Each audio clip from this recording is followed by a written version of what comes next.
இந்த மாதிரி டைட்டில் அனிமேஷன்ஸை ரெசால்வ்ல பண்றது ரொம்ப கஷ்டம்னு நினைச்சிட்டு இருந்தீங்கன்னா அதை எப்படி ஈஸியா பண்ணலாம்னு சொல்றது மட்டும் இல்லாம எப்படி அதை ஸ்டைலைஸா பிரசன்ட் பண்ண போறோங்கிறதையும் லைவாவே நான் பண்ணி காமிக்க போறேன். அண்ட் லாஸ்ட்ல நான் தர போற இந்த ஒரு டூலை யூஸ் பண்ணி டைட்டில் அனிமேஷன் ப்ராசஸை 10x ஃபாஸ்டரா நீங்க பண்ண போறீங்க. Hi, this is MC. Welcome to south India's biggest video editing community.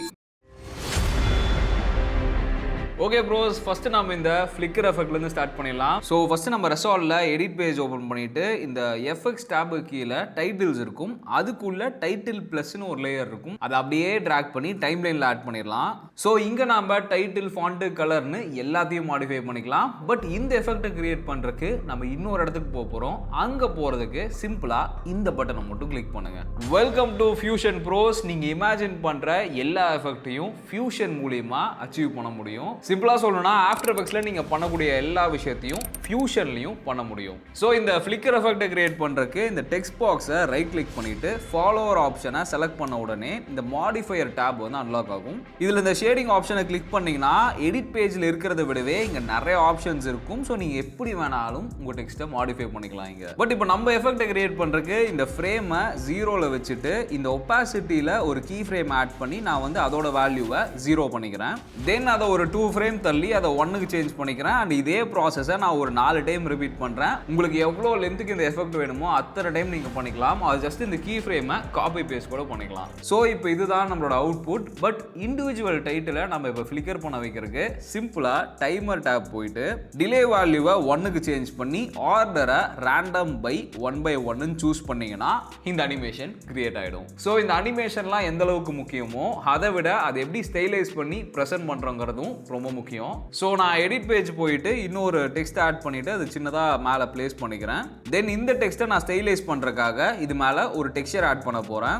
So textures எல்லாத்தையும் நீங்கள் ஃப்ரீயாகவே டெக்ஸ்சர் லேபுங்கிற இந்த வெப்சைட் மூலிமா ஈஸியாக டவுன்லோட் பண்ணிக்கலாம். ஸோ இப்போ ஃபியூஷனுக்குள்ளே போயிட்டு டேரெக்டாக இந்த டெக்ஸ்சரை ட்ராக் அண்ட் ட்ராப் பண்ணிட்டு இந்த டெம்ப்ளேட் நோட் இருக்கு இல்லையா, இதை செலக்ட் பண்ணி அந்த ஷேடிங் டேபுக்குள்ளே போனால் இந்த டைப் வேல்யூவை நம்ம வந்துட்டு டிஃபால்ட்டாக சாலிடில் இருக்கும். இதை நான் வந்து இமேஜுக்கு சேஞ்ச் பண்ணுறேன். ஏன்னா இதை பண்ணும்போது தான் நம்ம ஆட் பண்ணக்கூடிய இமேஜ் அந்த டெக்ஸ்ட்டுக்குள்ள ரிஃப்ளெக்ட் ஆகும். அண்ட் அதை ரிஃப்ளெக்ட் ஆக வைக்கணும்னா நாம இந்த நோட டெம்ப்ளேட் நோடோட கனெக்ட் பண்ணணும். தென் இதை நம்ம ஈஸியா ஷேடிங்குள்ள போயிட்டு எப்படி வேணாலும் மாடிஃபை பண்ணிக்கலாம். ஸோ இப்போ ஃபியூஷன் பேஜோட வேலை முடிஞ்சு எடிட் பேஜ் வந்துடலாம். அண்ட் இது இன்னும் பெட்டரா என்ஹான்ஸ் பண்றதுக்கு ரெசால்வ் எஃபெக்ட்ஸ் கீழே இருக்க விக்னட் எஃபெக்ட்டை அப்படியே டிராக் பண்ணி இந்த டெக்ஸ்ட் மேல அப்ளை பண்ணிக்கிறேன். அண்ட் இந்த ஒரு டெக்ஸ்சரை நான் வந்து பேக்ரவுண்ட்ல ஆட் பண்ணிக்கிறேன். அண்ட் ஃபைனலா நம்ம இந்த மைண்ட் செட்டுங்கிறத இன்னும் கொஞ்சம் ஸ்ட்ராங்கா காமிக்கிறதுக்கு கொஞ்சம் விஷுவல் எலமெண்ட்ஸ் ஆட் பண்ணும் இல்லையா, அதுக்காக இந்த 3D பிரெயின் ரொட்டேட் ஆகிற மாதிரி ஒரு எலமெண்ட் நான் எடுத்திருக்கேன். இந்த மாதிரி எலமெண்ட்ஸ் எல்லாத்தையும் நீங்கள் யூடியூப் ஆர் இந்த வெப்சைட்லேருந்து ஈஸியாக டவுன்லோட் பண்ணிக்க முடியும். இப்போ நான் லாஸ்ட் ஒரு டைம் இந்த ஃபியூஷனுக்குள்ளே போயிட்டு டெல்டா கியர் ஆட் பண்ணி இந்த க்ரீன் மேட்டை மட்டும் ரிமூவ் பண்ணிட்டு பார்த்தா ஸோ இந்த மாதிரி ஒரு ஸ்டைலை எந்த இடத்துல யூஸ் பண்ணலாம், எங்கே யூஸ் பண்ண வேணாங்கிற ஒரு சஜஷனை நான் ஸ்க்ரீனில் ப்ரெசென்ட் பண்ணுறேன். ஸ்க்ரீன்ஷாட் கூட எடுத்துக்கோங்க. இந்த மாதிரி மோஷன் கிராஃபிக்ஸ், அனிமேஷன், டிரான்சிஷன்லாம் யூஸ் பண்ணி எடிட் பண்ணாதான் ப்ரொஃபஷனல் எடிட்டிங்னு சொல்லி நிறைய பேர் நினச்சிட்டு இருக்காங்க. ஸோ இந்த ஸ்டைல் ஆஃப் கேப்ஷன் கிரியேட் பண்ணுறதுலாம் ஈஸி தான். இங்கே நம்ம 20% அனிமேஷனில் ஃபோக்கஸ் பண்ண போகிறோம். ரிமைனிங் 80% கம்ப்ளீட்டாக அந்த ஸ்டைலைசிங்கில் தான் ஃபோக்கஸ் பண்ண போகிறோம். அண்ட் வழக்கம் போல் நம்ம டெக்ஸ்ட் ப்ளஸ் லேயரை நம்ம எடிட் பேஜில் ஆட் பண்ணிவிட்டு என்ன வேணுமோ அந்த டெக்ஸ்ட்டு இது எல்லாத்தையும் மாடிஃபை பண்ணிக்கலாம். பட் இது இன்னும் என்ஹான்ஸ் பண்ணுறதுக்கு நம்ம எந்த இடத்துக்கு போக போகிறோன்னு உங்களுக்கே தெரிஞ்சிருக்கும். Welcome to fusion again. நான் ஃபர்ஸ்ட் இந்த டெக்ஸ்ட்டுக்கு கிரேடியன்ட் ஆட் பண்ணிக்கிறேன். ஸோ அதுக்கு இந்த ஷேடிங் டேப்ல இந்த டைப்பை வந்துட்டு கிரேடியன்ட் சூஸ் பண்ணிட்டு கலர்ஸை நம்ம வந்து செலக்ட் பண்ணிக்கலாம். அண்ட் கிரேடியன்ட்டை பொறுத்த வரைக்கும் எந்த கலரை எந்த கலரோட வேணாலும் மிக்ஸ் பண்ணலாம்னு நினைக்காதீங்க.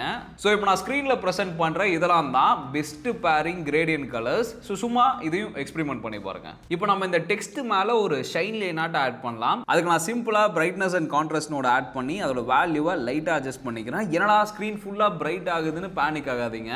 இந்த ஒரு பட்டனை கிளிக் பண்ணா அது ஷார்ட் ஆயிரும். இப்போ இங்க ஒரு பிரைட்னஸ் லுக் வந்துருச்சு இல்லையா, பட் இதை ஒரு தின் லைனா மாத்தணும்னா நம்ம ரெக்டாங்கிள் நோட ஆட் பண்ணணும். அண்ட் இந்த நோடெல்லாம் எப்படி ஆக்சஸ் பண்றதுன்னு கேட்டீங்கன்னா ரொம்ப சிம்பிள்.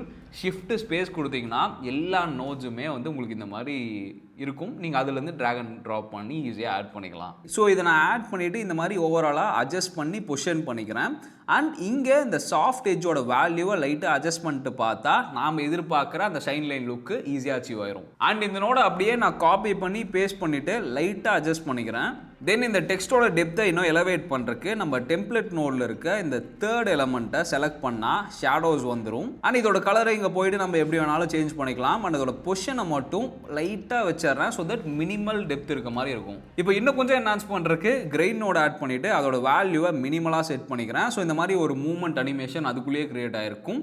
தென் ஃபைனலாக ஒரு க்ளோ நோட் ஆட் பண்ணிவிட்டு அதோட வேல்யூஸ் இப்படி அட்ஜஸ்ட் பண்ணிட்டு பார்த்தா இப்படி இருந்த டெக்ஸ்ட்டு இப்படி ஆயிரும். இப்போ நம்ம எடிட் பேஜ் வந்து பார்த்தீங்கன்னா இந்த டெக்ஸ்ட்டை நீங்கள் எவ்வளோ டைம் வேணாலும் டூப்ளிகேட் பண்ணிட்டு என்ன டெக்ஸ்ட் வேணாலும் மாற்றிக்கலாம். இது ஒரு டெம்ப்ளேட்டாக மாறிடும் இப்போ.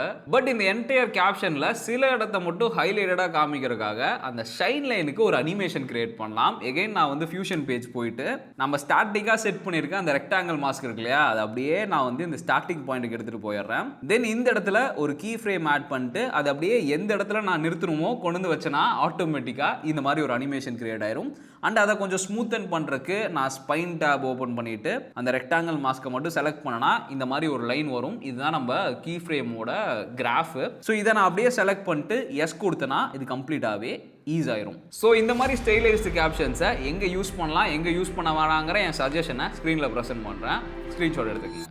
So music can drive energy, music can make people watch the video. So இந்த அனிமேஷனை இப்போ நம்ம ஈஸியாகவே கிரியேட் பண்ணிடலாம். ஸோ ஃபஸ்ட்டு டெக்ஸ்ட் அனிமேட் பண்ணுறதுக்கு முன்னாடி நம்ம பேக்ரவுண்ட் அனிமேட் பண்ணிடலாம். ஸோ எஃப்எக்ஸ் டேப்ல இருக்க இந்த ஃபியூஷன் காம்போசிஷனை டைம் லைனில் ஆட் பண்ணிட்டு ஃபியூஷன் ஓப்பன் பண்ணி இந்த பேக்ரவுண்டோட ஆட் பண்ணி மீடியா அவுட்டோட கனெக்ட் பண்ணால் ப்ரிவியூ வந்துடும். இப்போ இந்த டைப்பை சாலிட்ல இருந்து கிரேடியண்ட்டுக்கு சேஞ்ச் பண்ணி நம்ம ஓவரால் கலர்ஸை செட் பண்ணிடலாம். இப்போ இதை அனிமேட் பண்ணுறதுக்கு இங்கே இருக்க இந்த ஸ்டார்ட் அண்ட் எண்ட் ஃப்ரேம் பொசிஷனில் கீ ஃப்ரேம் ஆட் பண்ணி அட்ஜஸ்ட் பண்ணாலே இந்த மாதிரி அனிமேஷன்ஸ் கிரியேட் ஆயிரும். பட் இதை இன்னும் பெட்டராக ஈஸியாக பண்ணுறதுக்கு டிரான்ஸ்ஃபார்ம் நோட ஆட் பண்ணி ஆங்கிளை லைட்டாக அட்ஜஸ்ட் பண்ணிடலாம். இப்போ இந்த பிளாங்க் ஸ்பேஸை பார்த்துலாம் கன்ஃபியூஸ் ஆகாதீங்க. சிம்பிளாக இந்த எட்ஜை மிரருக்கு மாற்றினா அதுவே ஃபில் ஆகிடும். அண்ட் இந்த ஆங்கிளில் கீ ஃப்ரேம் செட் பண்ணிவிட்டு ரொட்டேட் பண்ணால் இந்த மாதிரி எஃபெக்ட் கிரியேட் ஆயிரும். ஸோ இதே ப்ராசஸில் நான் இன்னொரு பேக்ரவுண்டும் கிரியேட் பண்ணிக்கிறேன்.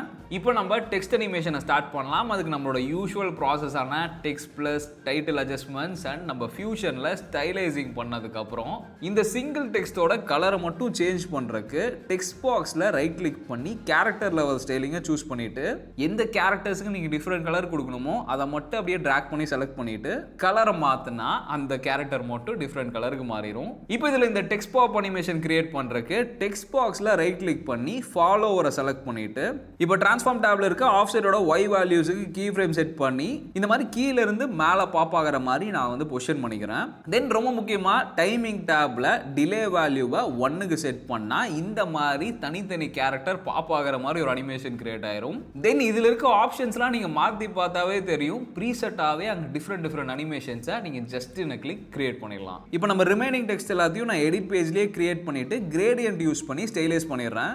அண்ட் நம்ம மெயின் டாஸ்கே இனிமேல் தான் ஸ்டார்ட் ஆக போகுது. ஏன்னா இந்த அனிமேஷனை பொறுத்த வரைக்கும் ஒரு டெக்ஸ்ட்லேருந்து இன்னொரு டெக்ஸ்ட்டுக்கு சீம்லெஸ்ஸாக ஸ்மூத்தாக ட்ரான்ஸ்ஃபார்ம் ஆகணும். ஸோ நம்ம ஃபர்ஸ்ட் டைட்டில் பாப் ஆன உடனே நான் கீ ஃப்ரேம்ஸ் ஆட் பண்ணி அதை ஸ்கேல் டவுன் பண்ணிடுறேன். அது கூடவே பாக்ஸ் பிளர் ஆட் பண்ணி அது ஸ்கேல் டவுன் ஆகும்போது அதோட வேல்யூஸையும் இன்க்ரீஸ் பண்ணிடுறேன். இப்போ நெக்ஸ்ட் டைட்டில் ஜூம் இன்லேருந்து ஜூம் அவுட் ஆகிற மாதிரி செட் பண்ணிட்டு இதே ஃப்ளோவில் மற்ற டைட்டிலையும் நான் பொசிஷன் பண்ணி அனிமேட் பண்ணிடுறேன். ஸோ இப்போ நம்ம பார்க்கும்போது நம்ம பிளான் பண்ண அந்த மூவ்மெண்ட் அச்சீவ் ஆயிடுச்சு. பட் இதை ஸ்மூத் பண்ணும்போது தான் அது சீம்லெஸ்ஸாகவே ஃபீல் ஆகும். ஸோ எடிட் பேஜில் இருக்க கீ ஃப்ரேம்ஸை ஸ்மூத் பண்ணுறதுக்கு கீ ஃப்ரேம் டேப்பில் கீ ஃப்ரேம் கர்வ்ஸை செலக்ட் பண்ணி லீனியர்ல இருந்து ஈசனுக்கு நான் சேஞ்ச் பண்ணிக்கிறேன். இந்த கிராஃபை நீங்கள் மேனுவலாக இந்த லிவரை புல் பண்ணி கூட அட்ஜஸ்ட் பண்ணிக்கலாம். இப்போ இந்த டெக்ஸ்ட்டை நம்ம ஃபியூஷனில் கிரியேட் பண்ணியிருக்கோம் இல்லையா, அதுக்கு ஃபியூஷனுக்குள்ளே போயிட்டு ஸ்ப்ளைன் டேப்ல இருக்க கிராஃபை செலக்ட் பண்ணிட்டு ஈஸ் பண்ணிட்டு பார்த்தா ஸோ இந்த மாதிரி ஒரு ஸ்டைலை எந்த இடத்துல யூஸ் பண்ணலாம், எங்கே யூஸ் பண்ண வேணாங்கிற ஒரு சஜஷனை நான் ஸ்க்ரீனில் ப்ரெசென்ட் பண்ணுறேன். ஸ்க்ரீன்ஷாட் கூட எடுத்துக்கோங்க. ஸோ ப்ரோஸ் இப்போ நம்ம பண்ண மாதிரி நிறைய டைட்டில் அனிமேஷன்ஸை 10x ஃபாஸ்டராக பண்ணணும்னு நினச்சிங்கன்னா இந்த கியூஆரை ஸ்கேன் பண்ணி என்னோட டைட்டில் அனிமேஷன் பிளகின்ஸை ஃப்ரீயாகவே டவுன்லோட் பண்ணிக்கோங்க. பட் இந்த மேனுவல் ப்ராசஸ் புரியாமல் ஷார்ட்கட்காக பிளகின் யூஸ் பண்ணுறது யூடியூப்பில் வீடியோ பார்த்துட்டு போய் கார் ஓட்டுற மாதிரி எப்போ வேணாலும் ஸ்ட்ரக் ஆகும், எப்போ வேணாலும் கிராஷ் ஆகும். ஸோ இங்கே லேர்ன் பண்ண எல்லாத்தையும் போய் ப்ராக்டிஸ் பண்ணுங்கள்.